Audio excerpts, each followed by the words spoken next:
একটা কুকের মধ্যে আপনার মিনিমাম 10 চামচ চিনির মতো এখানে থাকে, অনেকগুলো থেকে আরও এর চেয়ে বেশি থাকে। যদি আপনি চিন্তা করেন একটা কুক খান 10 চামচ চিনি আপনি খেয়ে নিছেন, তার মানে এই জিনিসগুলো কি করবে জানেন? আপনার ভবিষ্যৎ ডায়াবেটিস হওয়ার প্রবণতা বাড়বে। এই যে চিনিগুলো আপনি খাচ্ছেন না, এগুলো কি করবে? আপনার শরীরকে কিন্তু উইক করে ফেলবে। কারণ চিনি যখনই ঢুকবে তখন আপনার শরীরে ইনসুলিন আসবে। আমরা বলি না ডায়াবেটিস রোগীর ইনসুলিন নেন না? ইনসুলিন কি করে? ব্লাডের মধ্যে সুগার কমায় না? তা আপনি যখন বেশি সুগার খাচ্ছেন, এই সুগার কি করবে? বেশি বেশি ইনসুলিন রিলিজ করবে। এই ইনসুলিন কি করবে জানেন? আপনার সুগারটাকে আপনার সেলের মধ্যে ঢুকাই দিবে। এই সেলের মধ্যে সুগার ঢুকানোর সাথে সাথে কিছু পটাশিয়াম ঢুকাই দিবে। এই পটাশিয়াম হচ্ছে আপনার শরীরকে কমে যাবে যখন, তখন দুর্বল হয়ে যাবে।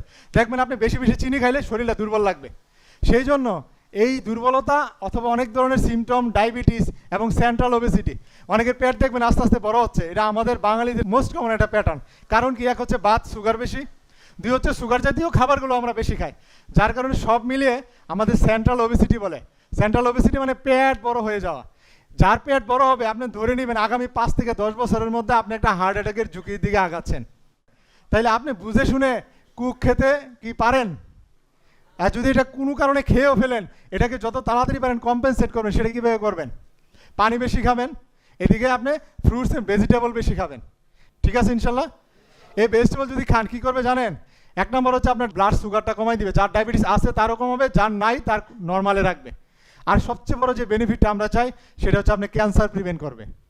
সবজি যত খাবেন ভবিষ্যতে আপনার ঘাটের পাকস্থলীর ক্যান্সার হওয়ার ঝুঁকি অনেকাংশে কমে যাবে।